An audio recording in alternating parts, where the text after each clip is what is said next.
उन्हें लगा कि शायद शादी के बाद सब ठीक हो जाएगा, ओमपुरी सुधर जाएंगे, लेकिन ये समझौता काम नहीं आया। शादी के कुछ ही महीनों बाद Om Puri city of Joy film की शूटिंग के लिए गए। वहां उनकी मुलाकात पत्रकार नंदिता से हुई। दोस्तों को भनक लग गई थी। रेणु सलूजा और सुधीर मिश्रा जैसे दोस्तों को लगा कि ये ओमपुरी का एक और फेस है जो वक्त के साथ गुजर जाएगा, लेकिन ऐसा नहीं हुआ। एक दिन सीमा को ओमपुरी के सामान में कुछ लव लेटर्स मिले। वो पूरी तरह टूट गई। विडंबना देखिए, इस वक्त सीमा गर्भवती थी। उनके पेट में ओमपुरी का बच्चा पल रहा था और दूसरी तरफ नंदिता ओमपुरी को सीमा के सामने ही फोन करती थी। ओमपुरी की बेरुखी बढ़ती जा रही थी। वो सीमा से तलाक चाहते थे, जबकि सीमा अपने बच्चे की खातिर इस रिश्ते को बचाना चाहती थी। मानसिक तनाव और रोना धोना इतना बढ़ गया कि इसका असर उनके गर्भ में पल रहे बच्चे पर पड़ा। 5वें महीने में ही डॉक्टर्स को सर्जरी करनी पड़ी। बच्चा पेट में ही मर चुका था। एक माँ के लिए इससे बड़ा दुख और क्या हो सकता है कि उसकी गोद भरने से पहले ही सूनी हो जाए। उस बच्चे के जाने का गम तो पहाड़ जैसा था ही, लेकिन उसके बाद जो हुआ उसने सीमा की रूह को छलनी कर दिया। जिस वक्त सीमा को अपने पति के सहारे और सांत्वना की सबसे ज्यादा जरूरत थी, ओमपुरी खुद अस्पताल नहीं आए। उन्होंने अपने सेक्रेटरी के हाथों सीमा के पास 25,000 रुपए भिजवाए। ये पैसे किस लिए थे? क्या उस मरे हुए बच्चे का मुआवजा था या सीमा के जख्मों की कीमत? इस घटना ने सीमा को अंदर तक तोड़ दिया। उन्होंने उस दर्द में डूबी हालत में ओमपुरी को एक खत लिखा, जिसमें सिर्फ एक ही सवाल था कि तुम क्यों नहीं आए। सीमा समझ चुकी थी कि अब इस रिश्ते में कुछ नहीं बचा है। उनके परिवार वाले चाहते थे कि वो प्रेस कॉन्फ्रेंस करें, दुनिया को ओमपुरी की असलियत बताएं, लेकिन सीमा ने ऐसा नहीं किया। उन्होंने अपनी गरिमा और स्वाभिमान को चुना। उन्होंने कहा कि मैं अभी गुस्से और दर्द से भरी हूँ। अगर मुंह खोलूंगी तो अपनों पर ही कीचड़ उछलेगा।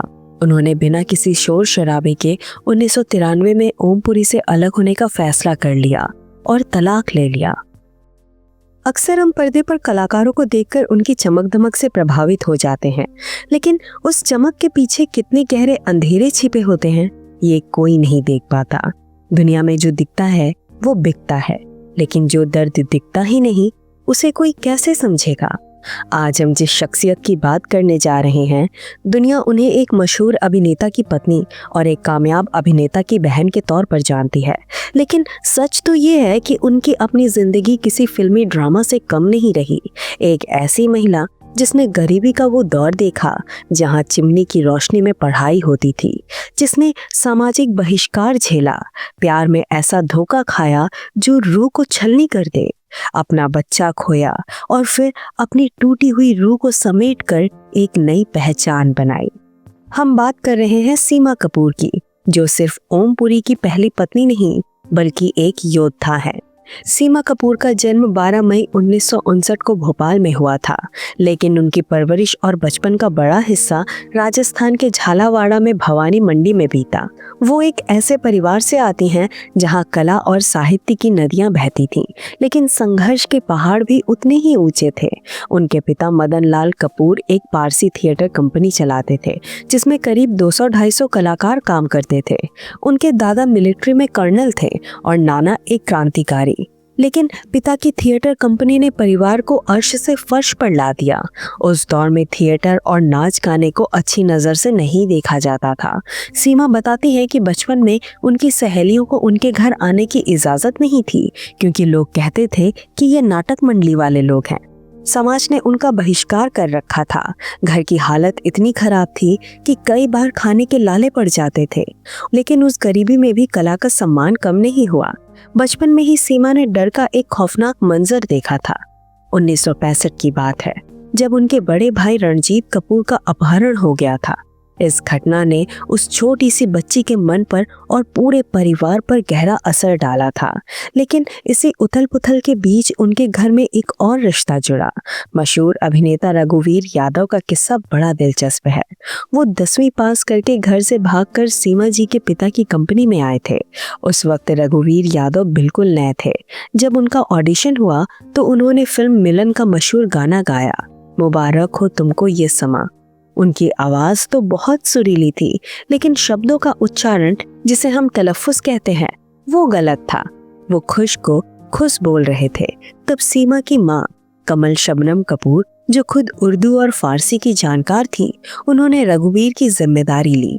उन्होंने रघुवीर यादव को ना सिर्फ हिंदी और उर्दू बोलना सिखाया, बल्कि उन्हें अपने सगे बेटे की तरह पाला। ये उस परिवार की दरिया दिली थी कि खुद तंगी में होते हुए भी उन्होंने कला की कद्र की।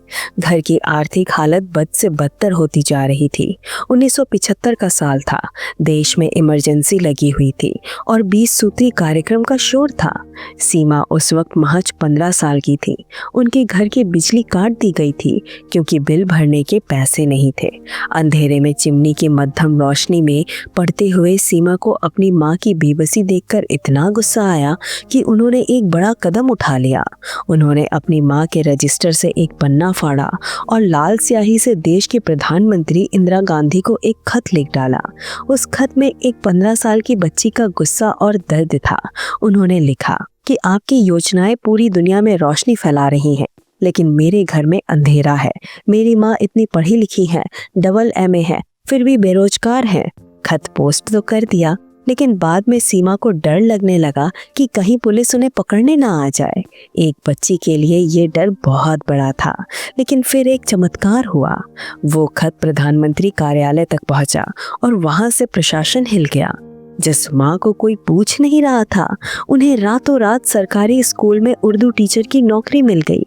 ये सीमा की जिंदगी का पहला बड़ा संघर्ष और पहली बड़ी जीत थी। इसी गरीबी, डर और संघर्ष के बीच सीमा बड़ी हो रही थी। 1979 में वो अपने भाई रणजीत के साथ मुंबई आई और यहीं उनकी मुलाकात ओमपुरी से हुई।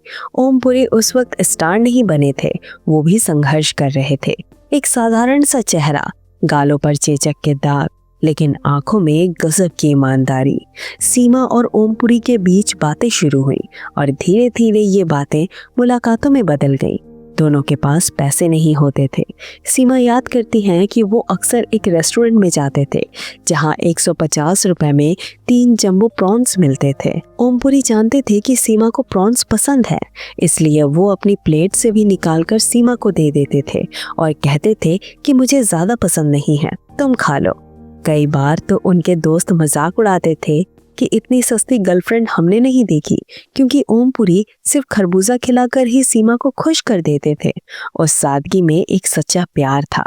करीब 10-11 साल तक ये रिश्ता ऐसे ही चलता रहा। 1989 में दोनों ने सगाई कर ली। अन्नू कपूर, जो अपनी बहन को बहुत चाहते थे, इस बात से काफी नाराज हुए कि उन्हें अपनी चहेती बहन की सगाई की खबर किसी और से मिली। जैसे तैसे बात बनी और शादी की तारीख तय हो गई। कार्ड बढ़ चुके थे, रिसेप्शन की तैयारी हो रही थी, लेकिन कुदरत को अभी सीमा की और परीक्षा लेनी थी। शादी से ठीक एक दिन पहले की बात है। ओमपुरी सीमा को नदी के किनारे ले गए। वहां जाकर उन्होंने जो कहा, उसने सीमा के पैरों तले जमीनें खिसका दी। ओमपुरी ने कबूल किया कि उनका अपनी हाउस हेल्प यानी घर में काम करने वाली महिला के साथ अफेयर है। जरा सोचिए उस लड़की की हालत, जिसकी अगले दिन शादी होने वाली हो और उसका होने वाला पति ये राज खोल रहा हो। सीमा आज जब पीछे मुड़कर देखती है तो कहती हैं कि वो ओमपुरी की ईमानदारी नहीं थी, बल्कि एक फ्यूडल माइंडसेट यानी सामंती सोच थी। वो सोच जो मानती है कि मर्द सच बोलकर खुद तो हल्का हो जाता है और महान बन जाता है, लेकिन फैसला लेने का सारा बोझ लड़की के कांपते कंधों पर डाल देता है कि अब तुम तय करो कि क्या करना है। सीमा उस वक्त दबाव में थी। झालावाड़ा जैसे छोटे शहर में उनके माता पिता की बहुत इज्जत थी। ऐन वक्त पर शादी तोड़ने का मतलब था परिवार की बदनामी। सीमा ने जहर का वो घूंट पी लिया और 1990 में ओमपुरी के साथ 7 फेरे ले लिए। उन्हें लगा कि शायद शादी के बाद सब ठीक हो जाएगा, ओमपुरी सुधर जाएंगे, लेकिन ये समझौता काम नहीं आया। शादी के कुछ ही महीनों बाद Om Puri city of Joy film की शूटिंग के लिए गए। वहां उनकी मुलाकात पत्रकार नंदिता से हुई। दोस्तों को भनक लग गई थी।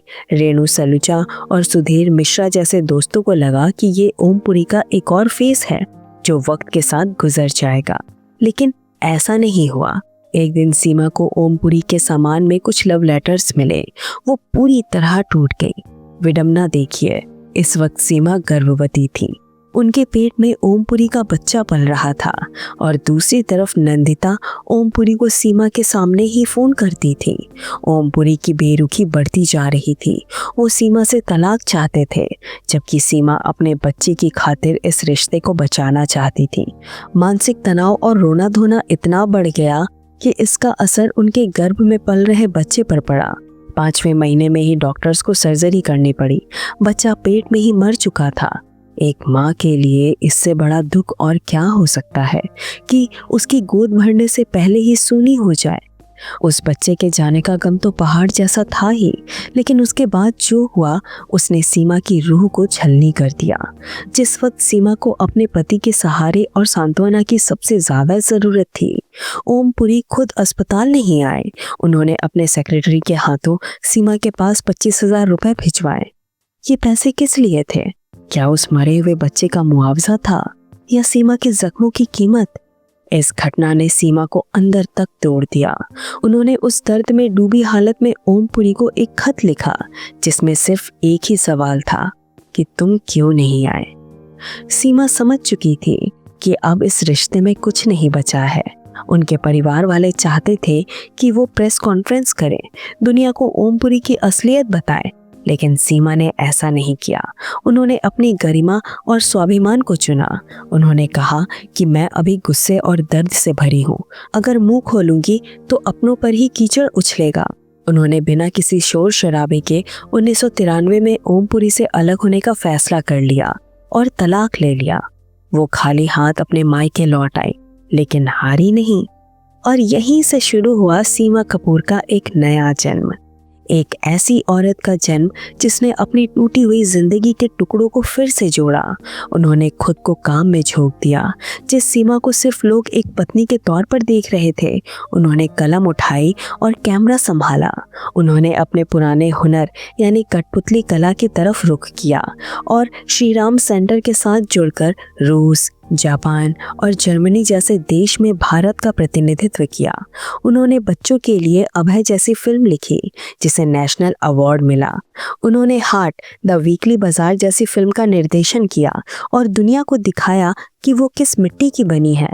बहुत कम लोग जानते हैं कि आज की मशहूर अभिनेत्री जानवी कपूर को धड़क फिल्म के लिए हिंदी और उर्दू का सही लहजा सिखाने वाली भी सीमा कपूर ही थी। सीमा ने बतौर निर्देशक फिल्म मिस्टर कबाड़ी बनाई, जिसमें ओमपुरी भी काम कर रहे थे, लेकिन यहाँ भी एक रूह कपा देने वाली बात हुई। फिल्म पूरी होने से पहले ही ओमपुरी का निधन हो गया और उनका वॉइस ओवर यानी डबिंग अधूरी रह गई। तब ओमपुरी के पुराने दोस्त और मशहूर अभिनेता सतीश कौशिक आगे आए। उन्होंने ओमपुरी की आवाज की मिमिक्री करके उस डबिंग को पूरा किया ताकि सीमा की फिल्म पूरी हो सके। कहते हैं वक्त का पहिया घूमता जरूर है। 2009 और 10 के आसपास जब ओमपुरी अपनी दूसरी शादीशुदा जिंदगी में परेशानियां झेल रहे थे और बीमारी ने उन्हें घेर लिया था, उन्हें वापस सीमा की याद आई। वो लकवे के शिकार हो चुके थे, हाथ कांपते थे, चल नहीं पाते थे, लेकिन सुकून की तलाश उन्हें वापस सीमा के पास ले आई। सीमा ने उन्हें धुतकारा नहीं, उन्होंने एक पुराने दोस्त की तरह ओमपुरी को सहारा दिया। दोनों का रिश्ता अब पति पत्नी का नहीं बल्कि रूहानी हो चुका था। ओमपुरी मजाक में सीमा की फोटो को एक साधु की फोटो पर लगाकर कहते थे कि बुढ़ापे में तुम प्रवचन देना और मैं तुम्हारे लिए भीड़ जमा करूंगा। उन्होंने सीमा के साथ मिलकर राजस्थान के झालावाड़ में जमीन खरीदी, वहां पेड़ लगाए और अपनी आखिरी जिंदगी वहीं शांति से बिताने के सपने देखने लगे। लेकिन नियति को कुछ और ही मंजूर था। 6 जनवरी 2017 को ओमपुरी का निधन हो गया, लेकिन मौत से ठीक एक शाम पहले 5 जनवरी को एक बड़ी अजीब घटना हुई। ओमपुरी ने सीमा को फोन किया और पूछा, तुम पक्षियों के लिए दाना कहाँ से लाती हो? सीमा ने उन्हें जगह बता दी। बाद में सीमा को एहसास हुआ कि हिंदू धर्म में पक्षियों को दाना खिलाना मुक्ति का मार्ग माना जाता है। शायद अनजाने में उन्होंने ही ओमपुरी को मोक्ष का पता दे दिया था। उनकी मौत के बाद एक और रूहानी वाकया हुआ। ओमपुरी के दोस्त दिलीप शंकर ने ध्यान लगाते हुए महसूस किया कि ओमपुरी का एक संदेश आया है। संदेश में ओमपुरी हंसते हुए कह रहे थे कि यहाँ की शराब वहाँ से ज्यादा अच्छी है। ये सुनकर सीमा के चेहरे पर एक उदास मुस्कान आ गई। क्योंकि ओमपुरी अपनी आखिरी सांस तक ऐसे ही जिंदा दिल थे। सीमा कपूर ने अपनी जिंदगी के इस पूरे सफर को अपने सुख दुख, अपने संघर्ष और ओमपुरी के साथ अपने खट्टे मीठे रिश्ते को अपनी किताब यूं गुजरी है अब तलक में पिरोया है। वो मानती हैं कि जो ना मिल सका वही बेवफा था और जो चला गया वही आज तक उनके साथ है। सीमा कपूर की कहानी हमें ये सिखाती है कि जिंदगी चाहे आपको कितने भी गहरे जख्म क्यों ना दे, अगर आपके अंदर लड़ने का जज्बा है तो आप अपनी कहानी के हीरो खुद बन सकते हैं। आपको सीमा कपूर के इस अनसुने संघर्ष और उनकी दिलेरी पर क्या कहना है? अपने विचार नीचे कमेंट बॉक्स में ज़रूर लिखें। अगर आपको ये वीडियो पसंद आई हो तो इसे लाइक करें और हिंदी रेडियो को सब्सक्राइब करना ना भूलें, ताकि हम ऐसी ही अनकही कहानियाँ आप तक लाते रहें। धन्यवाद।